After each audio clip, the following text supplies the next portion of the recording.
ikutin terus, pantengin terus acara kita di Ngobrol Tektok.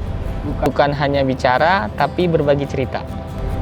Ya, hari ini kebetulan kita ingin ngobrol bareng seorang dokter. Dia adalah Ketua Pelaksana Vaksin COVID-19 di Vaskes wilayah DKI Jakarta. Penasaran? Ikutin terus.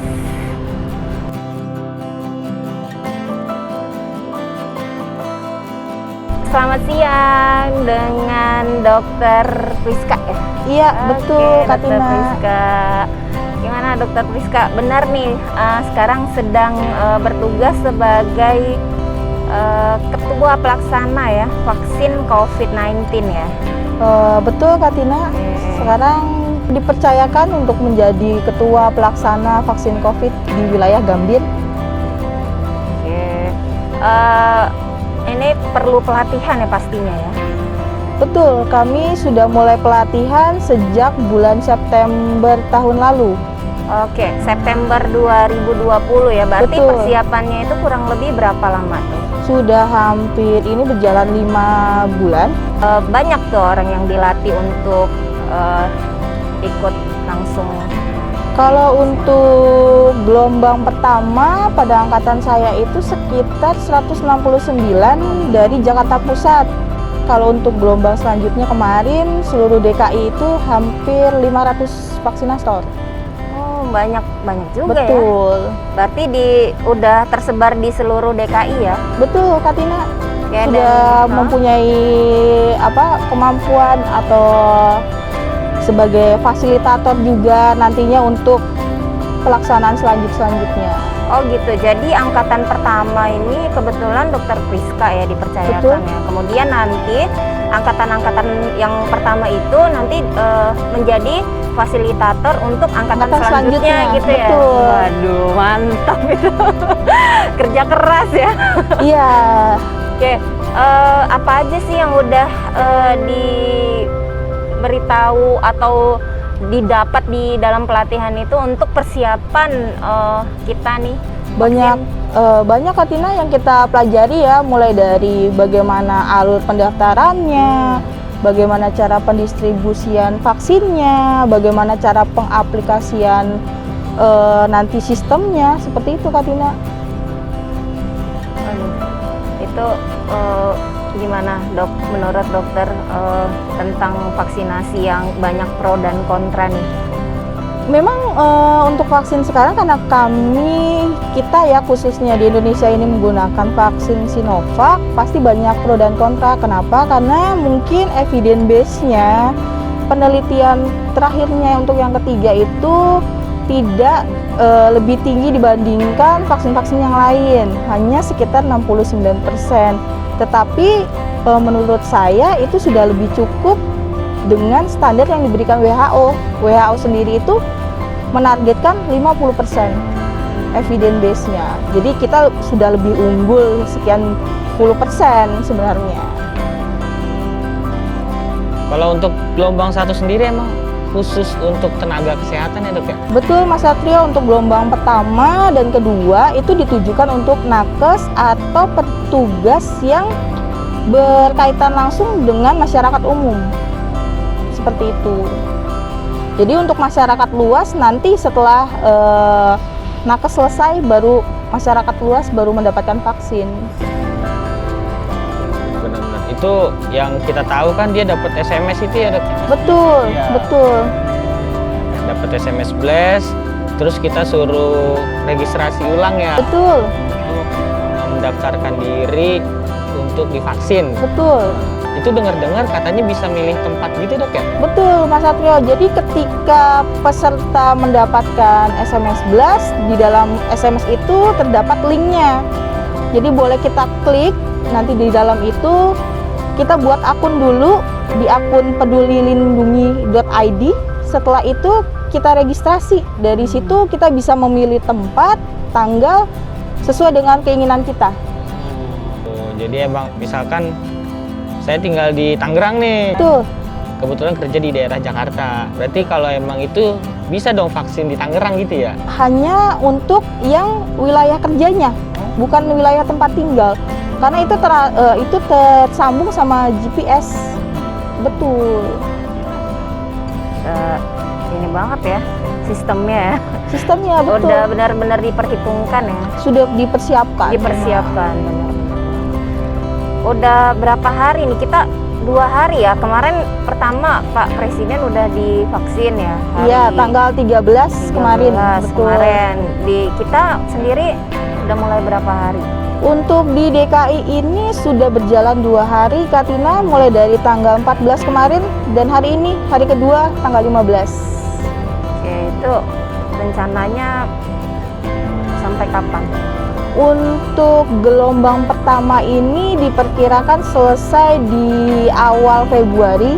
Awal Februari. Betul, nanti gelombang kedua untuk nakes itu di bulan Februari sampai dengan akhir Maret. Gitu ya, Betul. berarti ada step-stepnya ya? Sudah ada step-stepnya. Oke, gimana nih kegiatan kemarin 2 hari nih? Ada yang menolak atau fine-fine aja disuntik atau gimana di lapangan?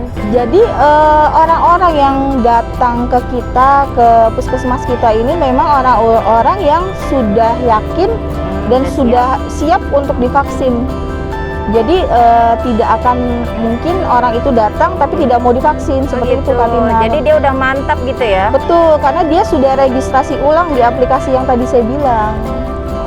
Jadi kalau seandainya dia udah mantap, terus di sini ini lagi nggak diedukasi atau diberikan kayak semacam pengetahuan awal gitu untuk vaksin efek samping, terus setelah vaksin nunggu dulu berapa lama gitu? Iya, jadi kalau memang untuk saat ini kan memang efek samping dari vaksin ini kan karena ini vaksin baru, kita juga belum tahu efek samping apa yang terjadi. Cuman kita menyiasatinya setelah vaksin, peserta harus menunggu setengah jam terlebih dahulu sebelum diperbolehkan untuk pulang.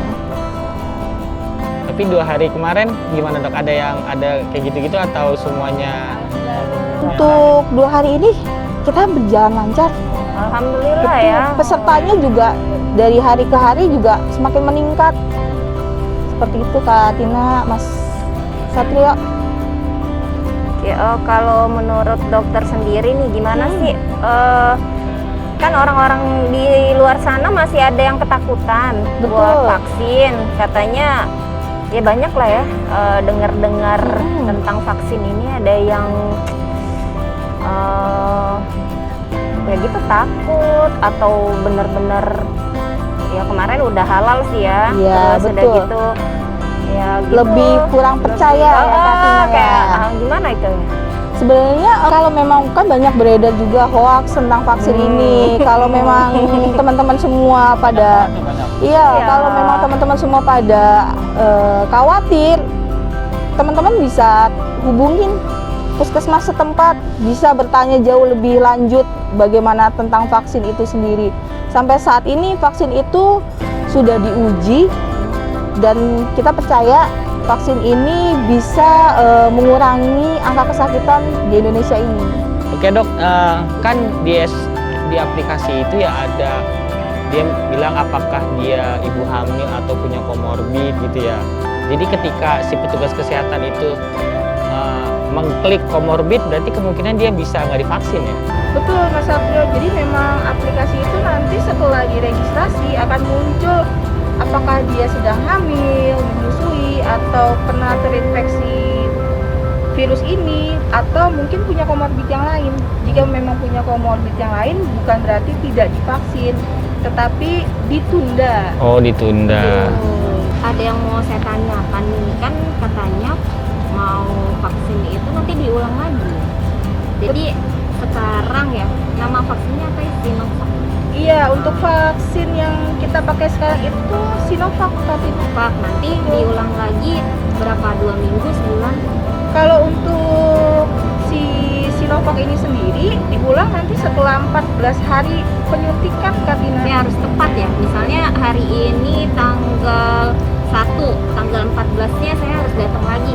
Betul Betul, alangkah lebih baiknya untuk tepat waktu. Tetapi jika semisalnya berhalangan, kita mempunyai tenggang untuk waktunya itu sekitar 7 hari minimal maksimal. Jadi gimana? Misalnya saya datang tanggal 1, berarti tanggal 7 saya udah bisa. Oh, Atau tanggal 14 lewatnya ya. 7 hari. Nah, 14 lewat 7 hari Maksimal lebih tuh ya? dari itu kita tidak bisa lagi memberikan vaksin. Oh. Jadi gugur dong. Iya betul, karena anggapannya nanti cuma antibodi yang kedua tidak akan terbentuk. Kayak booster ya, Mbak? Iya betul Kak Tina, boosternya. Oke, jadi berarti harus di warning dong orang yang dapat vaksin sekarang itu harus nyempetin waktu dong. Iya, buat betul. Yang kedua. Betul, itu juga tujuan kita nanti setiap by step pada pelaksanaan vaksin ada tersendiri pada saat kita kasih kartu vaksinnya. Nah, Itu sudah tertulis dan kita mengedukasi, mengingatkan untuk kembali lagi tepat waktu.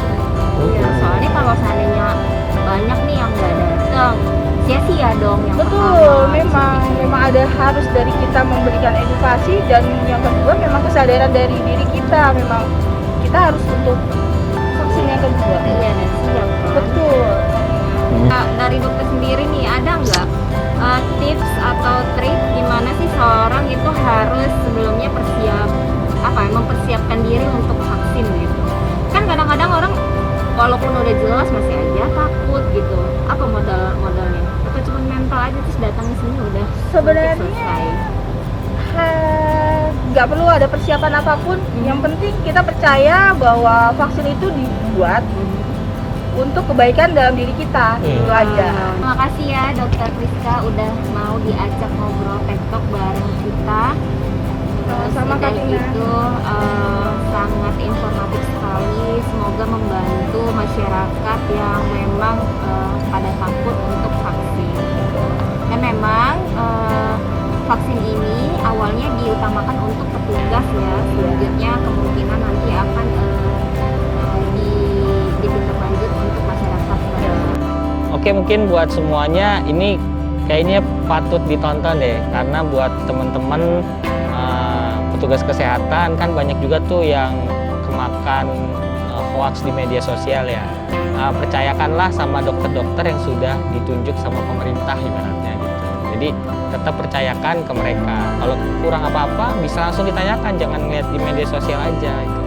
Jadi buat semua tetap dukung kita bikin konten-konten yang bisa berbagi buat semua. Kalau emang video ini bermanfaat, jangan lupa like, share, dan subscribe YouTube channel di bawah ini. Oke, terima kasih banyak Dokter Priska atas waktunya. Semoga ini bermanfaat buat kita semua. Oke, sampai kita ketemu di season selanjutnya. Dah.